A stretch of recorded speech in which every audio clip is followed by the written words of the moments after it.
आप सभी शिव प्रेमी भक्तों को मेरा प्रणाम, सभी शिव शिष्यों को मेरा प्रणाम।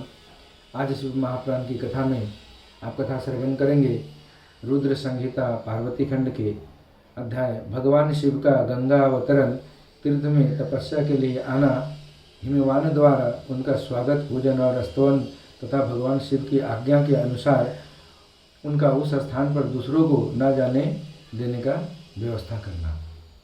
ब्रह्मा जी कहते हैं, नारद, हिमवान की पुत्री लोग पूजित शक्ति स्वरूपा पार्वती हिमालय के घर में रहकर बढ़ने लगी। जब उनकी अवस्था 8 वर्ष की हो गई, तब सती के विरह से कातर हुए शंभु को उनके जन्म का समाचार मिला। नारद उस अद्भुत बालिका पार्वती को हृदय में रखकर वे मन ही मन बड़े आनंद का अनुभव करने लगे। इसी बीच में लौकिक गति का आश्रय ले शंभु ने अपने मन को एकाग्र करने के लिए तप करने का विचार किया। नंदी आदि कुछ शांत पार्षदों के साथ ले वे हिमालय के उत्तम शिखर पर गंगावतार नामक तीर्थ में चले आए, जहां पूर्व काल में ब्रह्माधाम से चयुत होकर समस्त पाप राशि का विनाश करने के लिए चली हुई परम पावनी गंगा पहल भूतल पर अवतीर्ण हुई थी। जितेंद्रिय हर ने वहीं रहकर तपस्या आरंभ की। वे आलस्य रहित हो चेतन ज्ञान स्वरूप नित्य ज्योतिर्मय निरामय जगन्मय चिदानंद स्वरूप दैत्यहीन तथा आश्रय रहित अपने आत्मभूत परमात्मा का एकाग्र भाव से चिंतन करने लगे।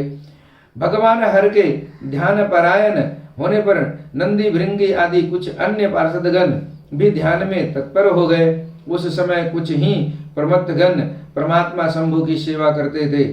वे सबके सब मौन रहते और एक शब्द भी नहीं बोलते थे। कुछ द्वारपाल गए थे। इसी समय गिरिराज हिमवान उस औषधि बहुल शिखर पर भगवान शंकर का शुभागमन सुनकर उनके प्रति आदर की भावना से वहां आए। आकर सेवा को सहित गिरिराज ने भगवान रुद्र को प्रणाम किया, उनकी पूजा की और अत्यंत प्रसन्न हो हाथ जोड़ उनका सुंदर स्तवन किया। फिर हिमालय ने कहा, प्रभो, मेरे सौभाग्य का उदय हुआ है जो आप यहाँ पधारे हैं। आपने मुझे स्नात कर दिया, क्यों न हो महात्माओं ने यह ठीक ही वर्णन किया है कि आप दीनवत्सल हैं। आज मेरा जन्म सफल हो गया, आज मेरा जीवन सफल हुआ और आज मेरा सब कुछ सफल हो गया, क्योंकि आपने यहाँ पदार्पण करने का कष्ट उठाया है। महेश्वर, आप मुझे अपना दास समझकर शांत भाव से मुझे सेवा के लिए आज्ञा दीजिए। मैं बड़ी प्रसन्नता से अनन्य चित्त होकर आपकी सेवा करूंगा। ब्रह्मा जी कहते हैं, नारद, गिरिराज का यह वचन सुनकर महेश्वर ने किंचित आंखें खोली और सेवकों सहित हिमवान को देखा। सेवकों सहित गिरिराज को उपस्थित देख ध्यान योग्य में स्थित हुए जगदीश्वर वृषध्वज ने मुस्कुराते हुए से कहा। महेश्वर बोले, शैलराज, मैं तुम्हारे शिखर पर एकांत में तपस्या करने के लिए आया हूँ। तुम ऐसा प्रबंध करो जिससे कोई भी मेरे निकट ना आ सके। तुम महात्मा हो, तपस्या के धाम हो तथा मुनियों, देवताओं, राक्षसों और अन्य महात्माओं को भी सदा आश्रय देने वाले हो। दिग्ज आदि का तुम्हारे ऊपर सदा ही निवास रहता है। तुम गंगा से अभिषिक्त होकर सदा के लिए पवित्र हो गए हो। दूसरों का उपकार करने वाले तथा संपूर्ण पर्वतों के सामर्थ्यशाली राजा हो। गिरिराज, मैं यहाँ गंगावतरण स्थल में तुम्हारे आश्रित होकर आत्मस्वयं पूर्वक बड़ी प्रसन्नता के साथ तपस्या करूंगा। शैलराज, गिरिश्रेष्ठ, जिस साधन से यहाँ मेरी तपस्या बिना किसी विघ्न बाधा के चालू रह सके, उसे इस समय प्रयत्न पूर्वक करो। पर्वत परवर, मेरी यही सबसे बड़ी सेवा है। तुम अपने घर जाओ और मैंने जो कुछ कहा है उसका उत्तम प्रीति से यत्नपूर्वक प्रबंध करो। ब्रह्मा जी कहते हैं, नारद, ऐसा कहकर सृष्टिकर्ता जगदीश्वर भगवान शंभु चुप हो गए।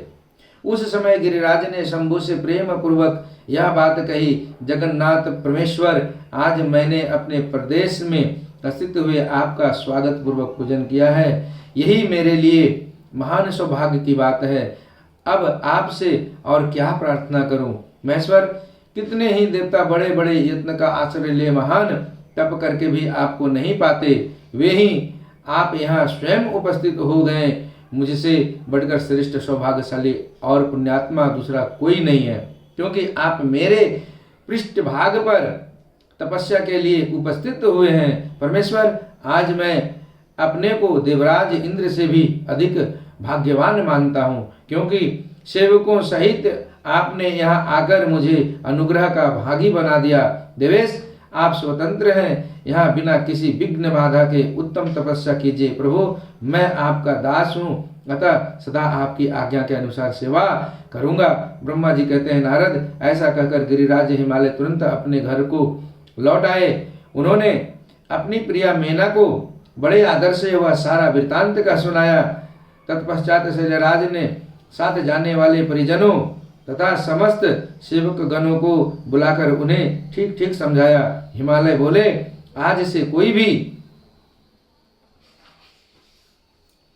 गंगावतरण नामक स्थान में जो मेरे पृष्ठ भाग में ही है, मेरी आज्ञा मानकर ना जाए।